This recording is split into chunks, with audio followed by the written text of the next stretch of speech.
আসসালামু আলাইকুম স্নেহের শিক্ষার্থীরা, আশা করি তোমরা ভালো আছো। আজকে আমি তোমাদের অষ্টম শ্রেণীর বিজ্ঞান বিষয়ের পঞ্চম অধ্যায় নিয়ে আলোচনা করব।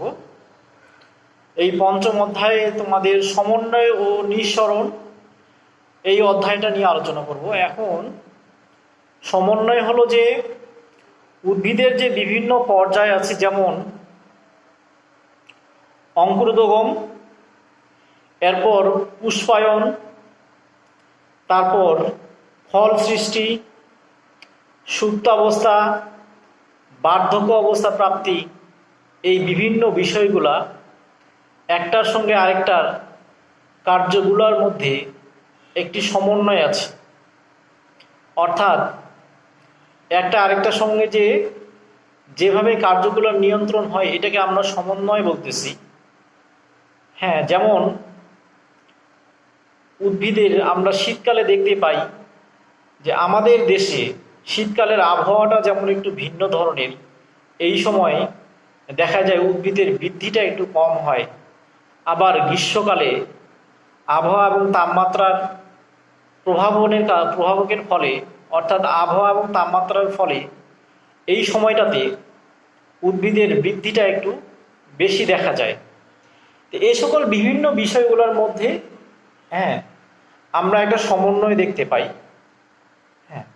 এবং নিঃসরণ বলতে বোঝাচ্ছে যে আমাদের যে সকল জীব আছে, এই জীবগুলো তো বিভিন্ন কোষের সমন্বয়ে তৈরি। এই কিছু কিছু কোষ থেকে এক ধরনের জৈব রাসায়নিক পদার্থ বের হয়, যেগুলা প্রভাবকের ন্যায় কাজ করে। অর্থাৎ উদ্ভিদ এবং প্রাণীর বা জীবদেহের বিভিন্ন কাজগুলো করার ক্ষেত্রে সহযোগিতা করে বা প্রভাবকের ন্যায় কাজ করে যে সকল পদার্থ, এগুলোকে আমরা ফাইটো হরমোন বা হরমোন বলতেছি। এই ফাইটো হরমোন বা হরমোনগুলো এগুলো বিভিন্ন গ্রন্থি থেকে নিঃসরণ হয়, মানে বের হয়। এটাকে আমরা বলতেছি নিঃসরণ। তো তোমাদের আজকে আমি পঞ্চম অধ্যায়ের পাঠ 1 থেকে 7 পর্যন্ত, পাঠ 1 থেকে 7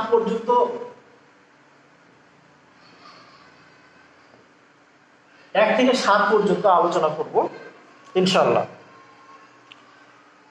তো তোমরা উদ্ভিদের সমন্বয় এবং নিঃসরণ বিষয়টা বুঝছো। এখন খেয়াল করো, আমরা এই যে তোমাদেরকে বললাম যে উদ্ভিদের বিভিন্ন যে কাজগুলো যে সমন্বয় হয়ে থাকে, যেমন উদ্ভিদের অঙ্কুরোদ্গম হয়, ফুল সৃষ্টি হয়, ফুল থেকে ফল হয়, ফলটা আবার পেকে যায়, উদ্ভিদ আবার আস্তে আস্তে বড় হয়, আবার অনেক সময় সুপ্ত অবস্থায় থাকে, এক সময় আবার উদ্ভিদটা মরে যায়। এই যে একটার পরে যে আরেকটা কাজের যে সমন্বয় হয়, একটার পর যে একটা কাজ হয়, এগুলো কিছু কিছু বস্তু নিয়ন্ত্রণ করে। অর্থাৎ এই বস্তুগুলোকে আমরা বলতেছি ফাইটো হরমোন। তোমরা ফাইটো হরমোনের সংজ্ঞাটা একটু দেখে নাও। ফাইটো হরমোন হচ্ছে যে জৈব রাসায়নিক পদার্থ উদ্ভিদের সকল কাজ নিয়ন্ত্রণ করে, তাকে ফাইটো হরমোন বলে। এরপরে হরমোনের সংজ্ঞাটা তোমরা একটু খেয়াল করো। হরমোন হচ্ছে এই হরমোনের সংজ্ঞাটা দেখো, কোষে উৎপন্ন হয়ে উৎপত্তিস্থল হতে বাহিত হয়ে দূরবর্তী স্থানের কোষের কার্যাবলী নিয়ন্ত্রণ করে, তাকে হরমোন বলে। অর্থাৎ এইটা হচ্ছে এক ধরনের জৈব রাসায়নিক পদার্থ, যেটা কোষে উৎপন্ন হয় এবং উৎপন্ন হয়ে সে জায়গা থেকে দূরে কোথাও গিয়ে, অর্থাৎ অন্য জায়গায় গিয়ে কোষের বিভিন্ন কার্যাবলী নিয়ন্ত্রণ করবে, সেটাকে আমরা বলতেছি হরমোন। তো উদ্ভিদের ক্ষেত্রে আমরা বিভিন্ন ধরনের হরমোন দেখতে পাই। সাধারণত 2 ধরনের হরমোন আমরা উদ্ভিদে দেখতে পাই।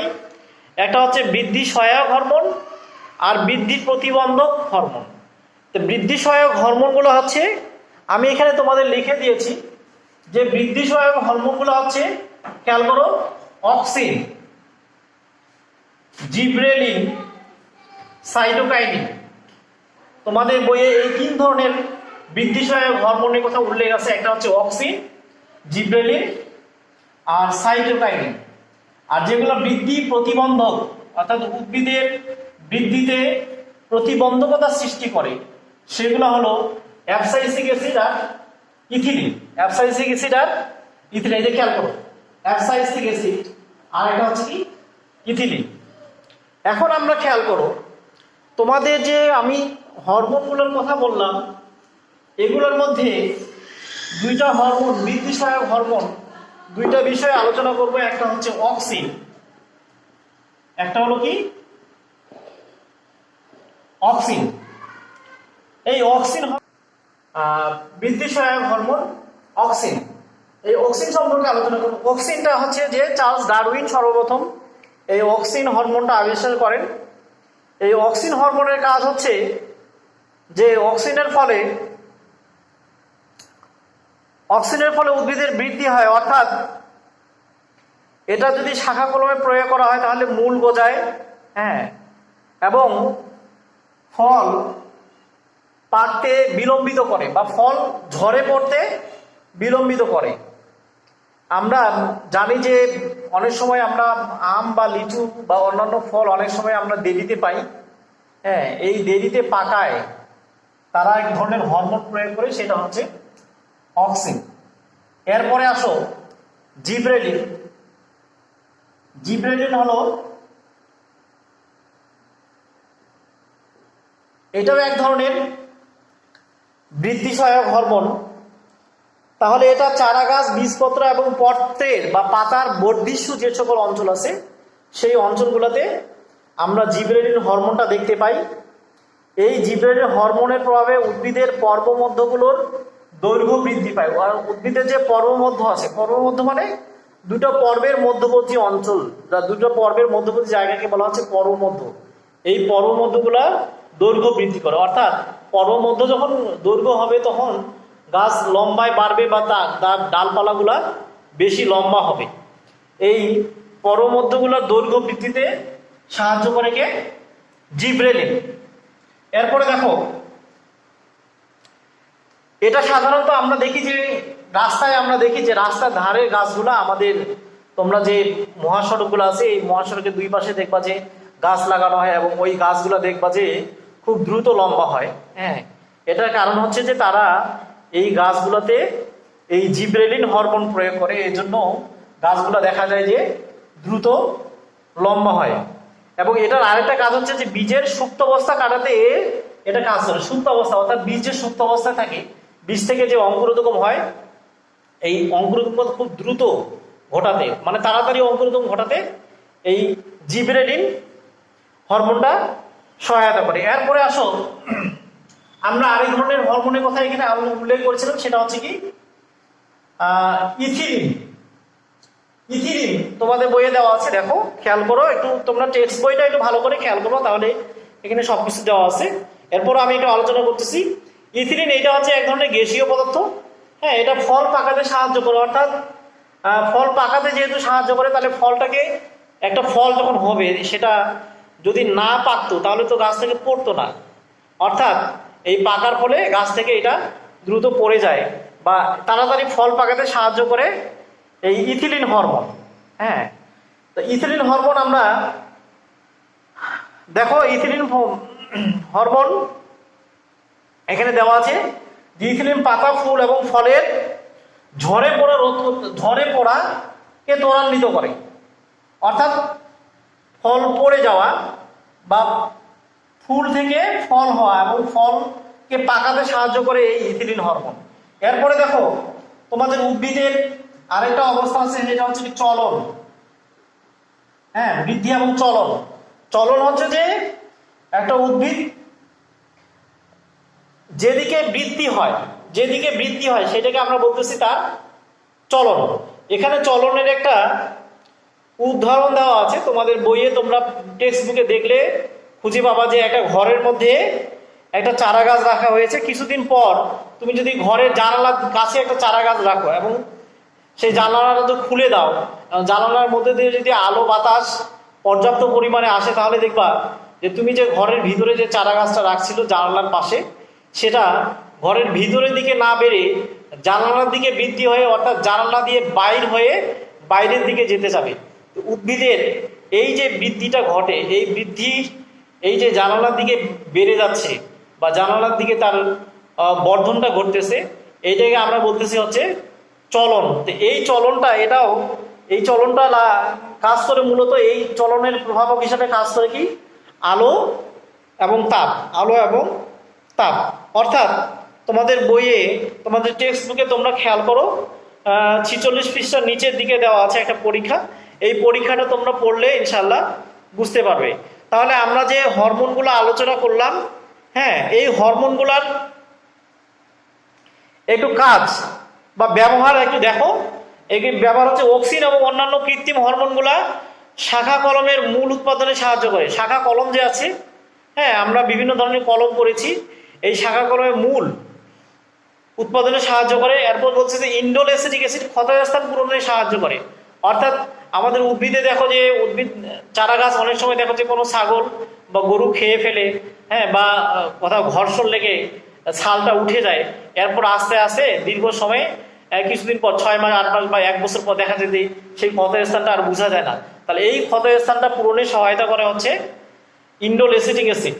হ্যাঁ, এরপর আমরা দেখেছি বা জানলাম যে অক্সিজেনের প্রয়োগে কি হয়, ফলের মচন বিলম্বিত হয়। হ্যাঁ, এবং এই যে ইথিলিন, এটা আবার ফল পাকাতে সাহায্য করতেছে। হ্যাঁ, তাহলে এগুলো হরমোনের ফলেও আরো কিছু উদ্দীপক হিসাবে আমাদের কাজ করে। সেগুলো হলো যেমন আলো, পানি, এরপর অভিকর্ষ। হ্যাঁ, এগুলোও উদ্ভিদের বৃদ্ধিকে প্রভাবিত করে। তো এরপর আমরা তোমাদের পার্ট 4 এবং 5 স্নায়ুতন্ত্র নিয়ে আলোচনা করব।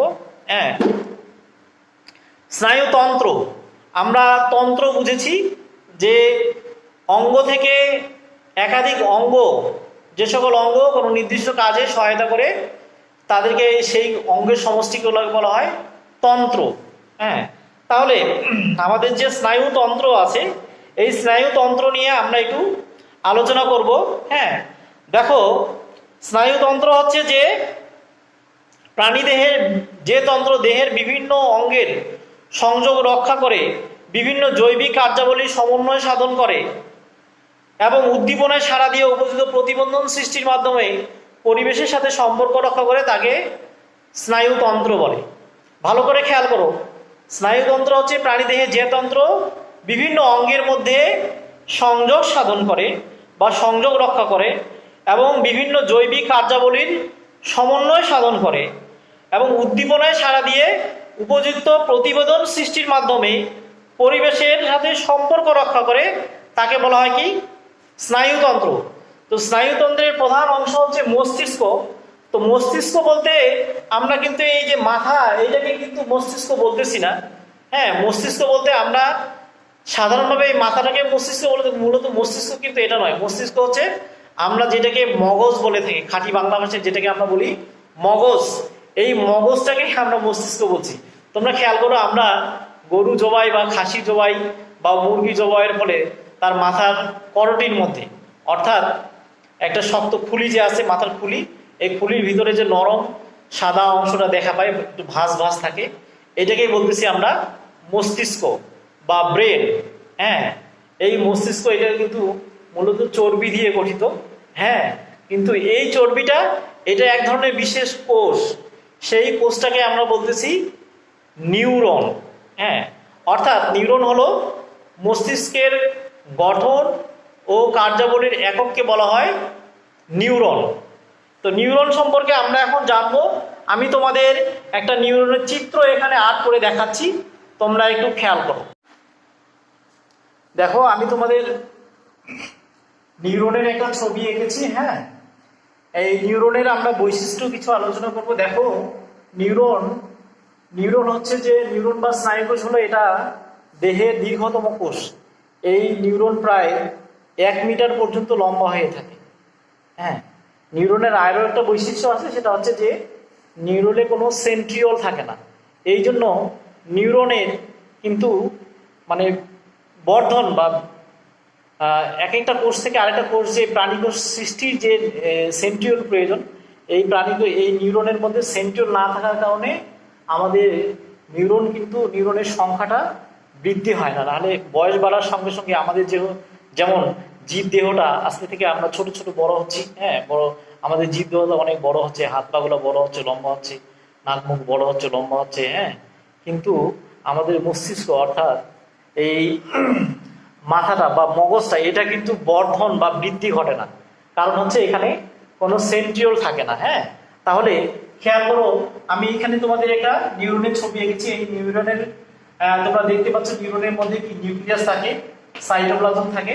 হ্যাঁ, এই নিউরনের দুইটা অংশ, একটা হচ্ছে কোষ দেহ আর একটা হচ্ছে বর্ধিত অংশ। এই যে বর্ধিত অংশ এইটাকে আমরা বলতেছি অ্যাক্সন, আর এই যে এই অংশটাকে আমরা বলতেছি কোষ দেহ। এটাকে বলতেছি আমরা কি কোষ দেহ। কোষ দেহ বলতে দেখো এখানে প্লাজমা মেমব্রেন আছে, মানে বাইরের আবরণটা, এটাকে আমরা বলতেছি প্লাজমা মেমব্রেন। হ্যাঁ, এরপর এই যে দেখো এই যে শাখা প্রশাখার মধ্যে দেখতে পাচ্ছি, এটাকে বলা হয় ড্যান্ড্রন। এটাকে কি বলে? ড্যান্ড্রন। এই ড্যান্ড্রনের মধ্যে যে আরো কিছু শাখা দেখতে পাচ্ছি, এই যে এটা মনে করে এটা একটা, তাহলে এটা একটা ড্যান্ড্রাইট। হ্যাঁ, তাহলে কোষ দেহের মধ্যে এটা কোষ দেহ, কোষ দেহের মধ্যে যে অংশগুলো এই যে বেড়ে গেছে এগুলোকে আমরা বলতেছি কি ড্যান্ড্রন। আর ড্যান্ড্রনের শাখা প্রশাখা এগুলো বলতেছি আমরা ড্যান্ড্রাইট। এখন এই বর্ধিত অংশ এটাকে বলতেছি, এখান থেকে এইটুকু দেখো এটা হচ্ছে বর্ধিত অংশ, এটাকে আমরা বলতেছি কি এই অ্যাকশন। অ্যাকশনের বিভিন্ন অংশ আছে, দেখো অ্যাকশনের যে এই অংশগুলা, এই যে একটু মোটা দেখা যাচ্ছে, হ্যাঁ, এগুলোকে আমরা বলতেছি মায়োলিন সিট। এই দুইটা মায়োলিন সিটের মধ্যবর্তী জায়গা, অর্থাৎ দুইটা মায়োলিন সিটের সংযোগ স্থলটাকে আমরা বলতেছি কি রেনবিয়ারের পর্ব। আবার খেয়াল করো, এই অ্যাকশনের নিচের অংশ, অ্যাকশনের এই যে এই অংশটা, এইটাকে এই পুরো অংশটাকে আমরা বলতেছি সিনেপস। আর এই যে একটু বেড়ে বেড়ে আছে এগুলোকে বলা হয় সিনেপটিক নবস, সিনেপটিক নবস। তাহলে একটার পর একটা কোষগুলো যেমন সজ্জিত থাকে, অর্থাৎ নিউরন বা স্নায়ু কোষগুলো একটার পর একটা সংযোগ থাকে, এই সংযোগ স্থলটাকে আমরা বলতেছি সিনেপস। অর্থাৎ এই যে এই একটা নিউরনের সঙ্গে যদি আরেকটা নিউরন এখানে সংযোগ করি, অর্থাৎ এইখানে যেমন এটা হচ্ছে অ্যাকশন, অ্যাকশনের সঙ্গে তাহলে এই যে ড্যান্ড্রন, এটা মনে করো যে এটা এখানে যুক্ত থাকবে, এই ড্যান্ড্রনটা ধরো এখানে যুক্ত থাকবে। হ্যাঁ, তাহলে এইখানে এই যে ড্যান্ড্রনটা যুক্ত থাকলো, এটা হচ্ছে নিউক্লিয়াস, সাইটোপ্লাজম, এটা নিউক্লিয়াস। খেয়াল করো এই যে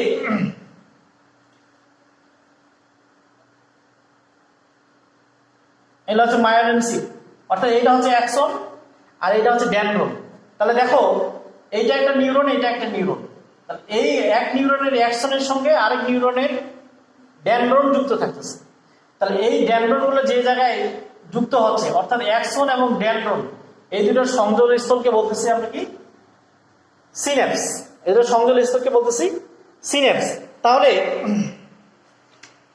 খেয়াল করো যে এইখানে এই যে স্নায়ু কোষের, অর্থাৎ আমাদের স্নায়ু তাড়নাগুলা বা উদ্দীপনাগুলা বা আমাদের মস্তিষ্কের যে নির্দেশনাগুলা পরিবহন করে বা এক জায়গা থেকে আরেক জায়গায় যায়, সেগুলো এই সিনেপসের মধ্য দিয়ে এক কোষ থেকে আরেক কোষের, মানে একটা নিউরন থেকে একটা নিউরন থেকে আরেকটা নিউরনের মধ্যে পরিবহিত হয়। তাহলে আমরা এই আমাদের মস্তিষ্কের যে প্রধান অংশ, অর্থাৎ মস্তিষ্কের যে প্রধান কোষ নিউরন, সেটা সম্পর্কে জানলাম।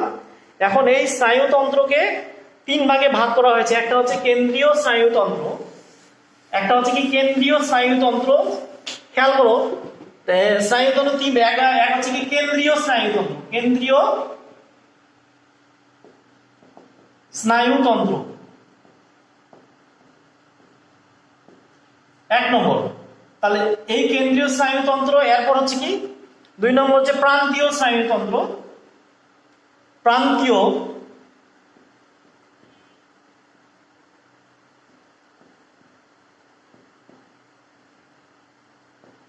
এবং তিন নম্বর হচ্ছে স্বয়ংক্রিয়।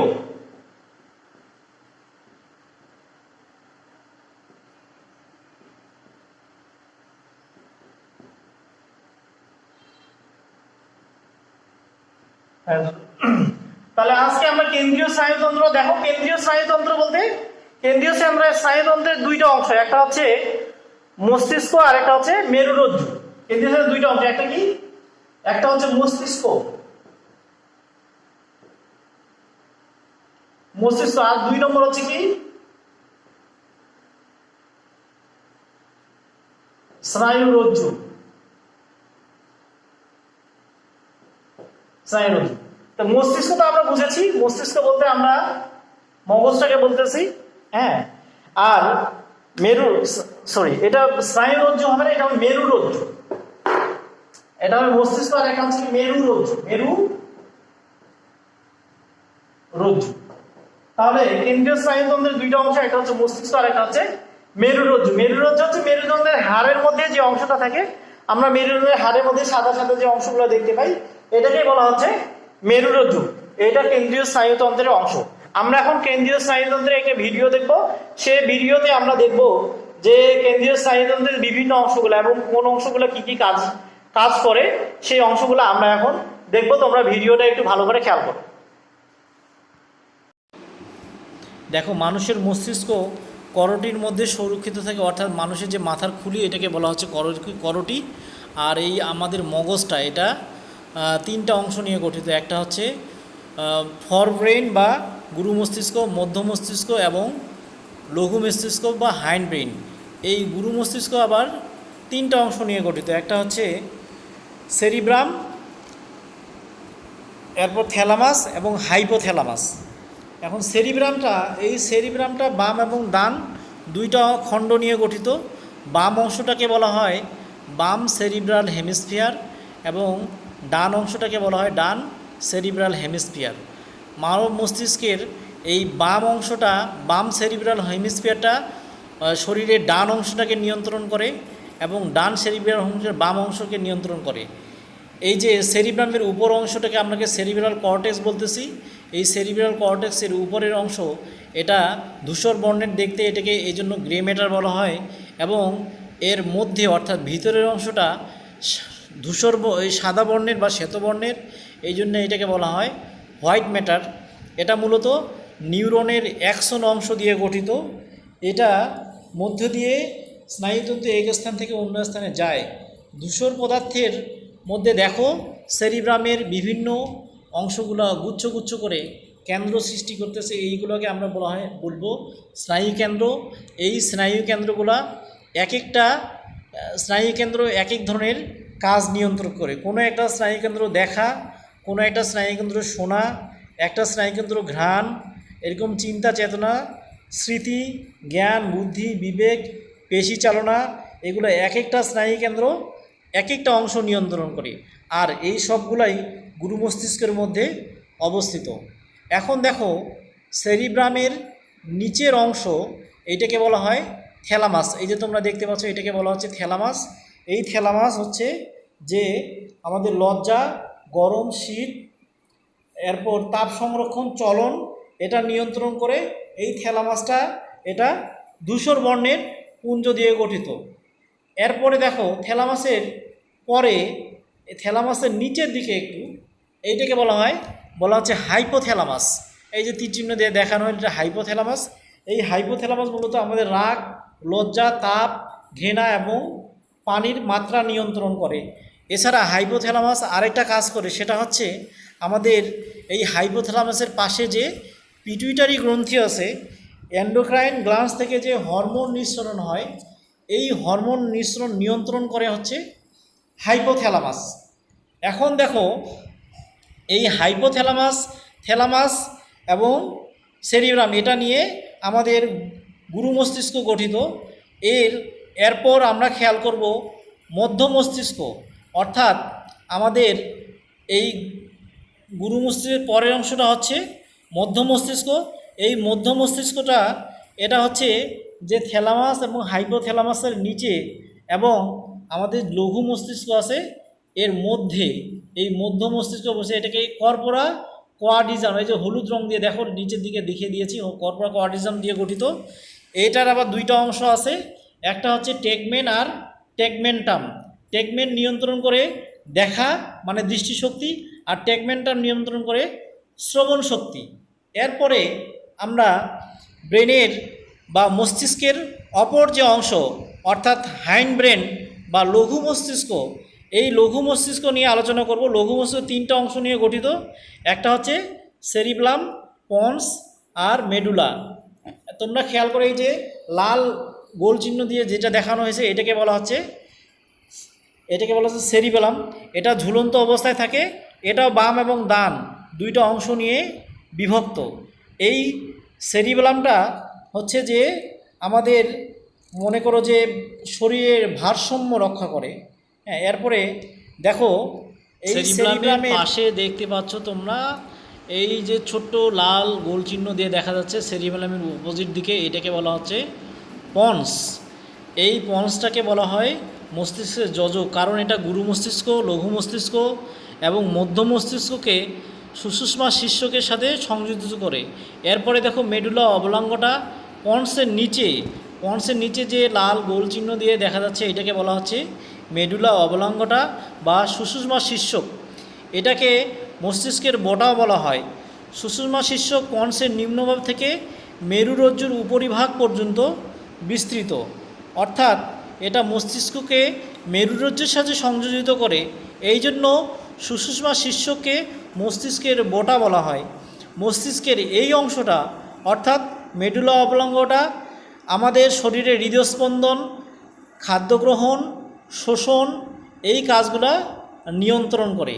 তো শিক্ষার্থীরা আশা করি তোমরা আজকে ক্লাসটা বেশ উপভোগ করবে, এবং তোমরা যদি প্রথম থেকে শেষ পর্যন্ত ভিডিওটা ভালো করে বারবার দেখো এবং তোমার যে পাঠ্যপুস্তকটা আছে সেটা যদি একটু ভালো করে মনোযোগ দিয়ে পড়ো, তাহলে ইনশাল্লাহ সম্পূর্ণ বুঝতে পারবে। তো এর পরবর্তী ক্লাসে আমরা এই অধ্যায়ের যে বাকি পাঠগুলো আছে সেগুলো আলোচনা করব। তো আজকে এই পর্যন্তই। তোমরা সবাই ভালো থেকো। আল্লাহ হাফিজ।